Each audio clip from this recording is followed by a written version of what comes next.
pour soigner le rhumatisme, on peut faire un verre de jus d'oignon coupé de citron.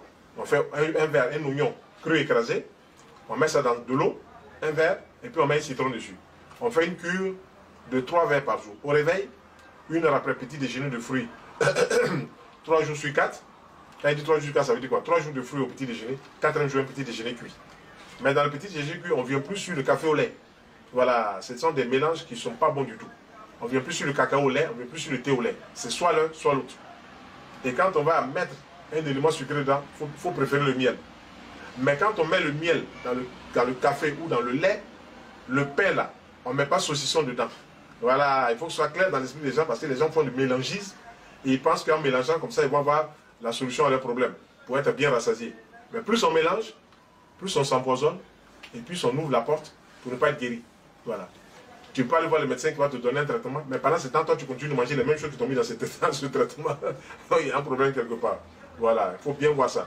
Alors, un jus d'oignon, de l'eau, citron, 3 verres le matin, vers 11h, puis vers 16h, 3 verres.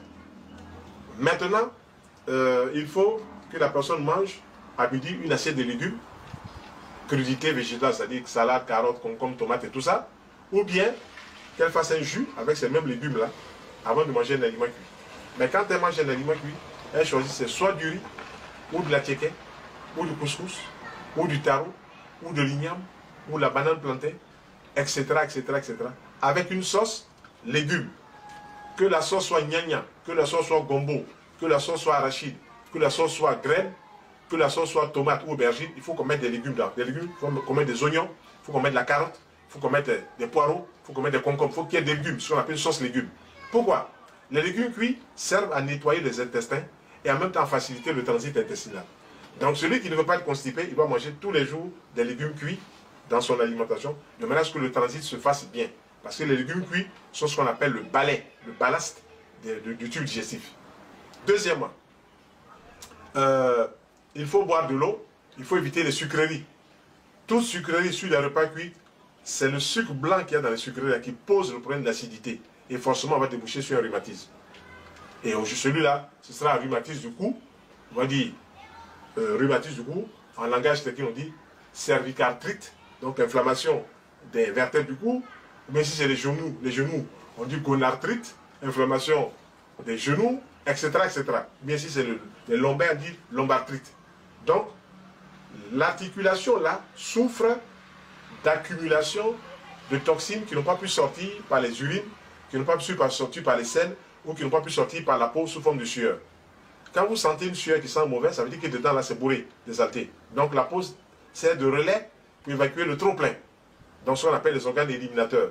Intestin, rein, poumon, peau et vagin. Quand vous voyez qu'une femme fait des écoulements, c'est normal. Elle peut faire ses contrôles, peut aller demander à son gynéco, mais c'est normal. Tout ce qui sort là, c'est parce que ça ne doit pas rester dedans. Voilà. Et les anciens médecins disaient, il faut que ça sorte. Voilà. Et ils n'avaient pas peut-être la définition du ça, mais aujourd'hui on a la définition du ça. Toutes les saletés là, qui sortent du corps, c'est le corps même qui veut que ce soit comme ça. Donc on ne doit pas empêcher ces saletés de sortir. Quelqu'un qui va à la selle 3 fois, 4 fois dans la journée, il faut même qu'il se réjouisse. Voilà. Même quand il commence à faire des diarrhées, il ne doit pas paniquer. Et donc on s'est dit, est-ce que ma diarrhée là n'est pas liée à des saletés que j'ai mangées? Et donc, commencer à boire de l'eau, du citron. Il y a un produit naturel qu'on a en pharmacie qu'on appelle le chlorure de magnésium. De mettre un sachet de 20 grammes dans un lit d'eau, tu bois cela. Tout ça, ça va rétablir l'équilibre hydrique et minéral dans le tube digestif. Toutes ces choses vont se régler. C'est ce que nous, les naturothérapeutes, nous proposons pour apporter une aide à ceux qui font recours à nous. Donc, le rhumatisme, vous soyez simplement un verre d'eau dans lequel il y a un oignon écrasé, de l'eau, du citron, et boire ça un verre le matin, 1 heure après petit déjeuner, un verre à 10 h, un verre à 16 h. Avec ça, on va déjà gérer peut-être 80-80%. Maintenant, si la personne veut des plantes, il y a des plantes comme l'arpagophytum, qui sont des plantes, ça pousse en Afrique du Sud, l'arpagophytum. Il y a des plantes comme l'aubier de tilleul, il y a des plantes comme le cassis, il y a des plantes comme le frêne, voilà, il y a des plantes comme la reine des prés, qui sont des plantes qui sont connues. Vous trouvez ça dans les pharmacies spécialisées, dans les maisons spécialisées. Quand vous achetez cela, on va vous montrer comment utiliser et puis vous utilisez, vous allez bien vous porter. Mais personne ne peut échapper à la loi de la maladie s'il ne respecte pas le minimum de règles. Voilà. Celui qui mange à checker poisson tous les jours, quand il est constipé, il ne faut pas qu'il aille se plaindre de bon Dieu pour dire je suis constipé. C'est lui-même qui est responsable de cela. Il y a une chose là où dans mon point de vue, Dieu n'intervient pas. Tu es libre de manger ce que tu veux. Mais tu es libre aussi d'attraper les maladies qui vont arriver. Voilà. Quand ça vient, il ne faut pas pleurer. Voilà. Dieu là, il nous a mis sur la terre ici. Dit, vous faites ce que vous voulez, le libre arbitre. Mais dans votre libre arbitre là, quand vous poussez loin sur certaines choses, vous allez récolter le fruit de ce libre arbitre là. Tout simplement. Donc il faut qu'on apprenne à gérer certaines règles élémentaires de la